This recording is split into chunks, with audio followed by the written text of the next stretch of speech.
Yes, so welcome back, my amazing brothers and sisters, my wonderful fellow believers in the Lord, my returning subscribers, and those who are watching without subscription. You guys are amazing. I can only ask you for one thing and one thing alone. So go ahead, smack the red button, click the notification bell, so whenever we upload, you'll be able to get notified.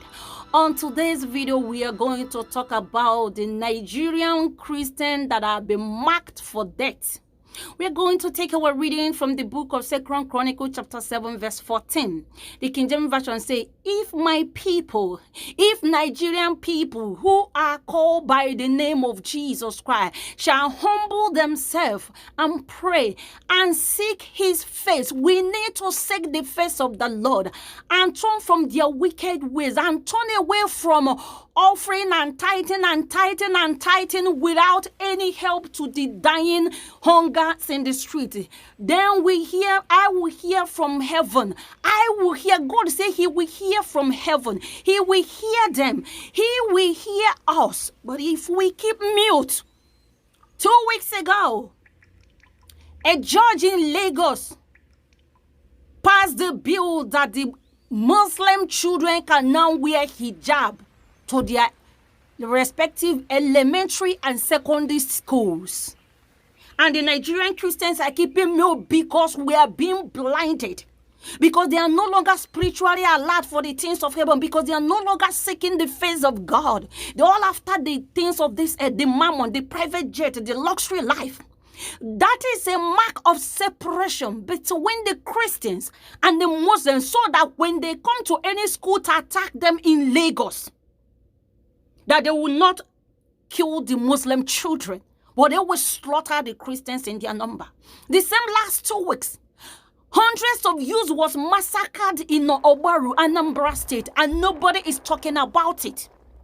Why? Because Christians have been marked for death.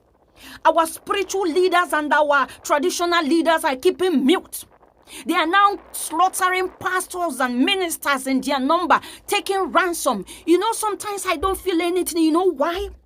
Because a man called Obadiah Melafia made this suggestion last year, that for the Christians to prove who is larger in number in Nigeria, let the Christians go on strike for 1 week, no nothing. And let's see who is who. Because the Muslims, the Fulani always say they are higher in number. But when you look for the GDP to prove that, you will not see anything. They targeted him in Yoruba land. They poisoned him.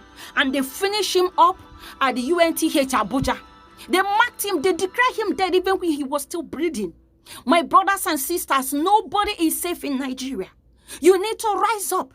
Let us see what the Bible says in the book of Proverbs 29. He says, he that being often reproved hardened his neck shall suddenly be destroyed, and that without remedy.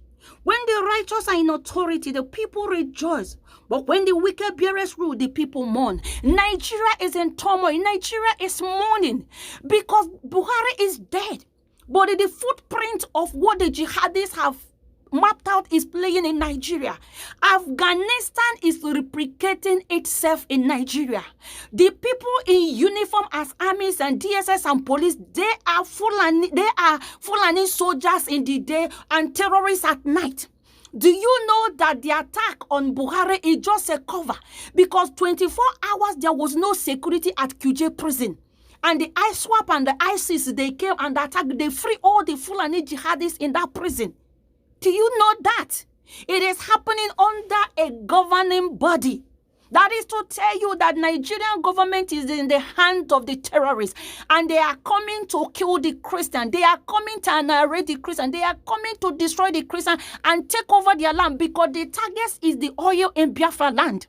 If the terrorists can have their hand in the oil in Biafra land, they can sponsor war from America to Europe to every corner without any restriction. And the West are keeping mute. You and I are the one to fund this war that is already in our doors. They go to Biafra land from village to village, burning down homes and houses, rendering them useless.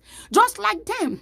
But let me assure them, if they could not defeat Biafra during the Biafra war, if Israel are still standing today, the God of Biafra will sustain us. Nnamdi Kanu, the only man who have been speaking against this impunity, was sold for a peanut by those he trusted the most. But the God who granted Jesus Christ victory when Judah sold him, that God is still alive. That God is still going to do amazing things in this last day. People are going to see the last miracle on earth, which is the Biafra restoration. I don't care the atmosphere. I don't care what the enemy is doing. I don't care their footprint. I don't care the sponsor of jihad that are going on from across African and beyond, and all the Islamic nations around the world, footing their soldiers, funding them, giving them money, giving them arms. It is high time the Christians rise up and know, if Obasanjo ruled for 8 years and the Atiku frustrated everything he was doing, if Jonathan ruled for 6 years and almost Christians are in the strategic power and they could not do anything because Nigeria was said to fail, nobody can change Nigeria. I am telling you, the best bet of Nigeria is for everybody to go their separate ways. Oil and water cannot mix. We are never one. We can never be one. If you look at everything coming out from the northern people, it is all about religion. It is all about fulani agenda. It is all about their own. My people, if my people who are called by my name, if you are called as a believer in Nigeria, there is a war at your door. Rise up and defend your future or be blamed. Thank you, my amazing people. If the video interests you, go ahead, like, share,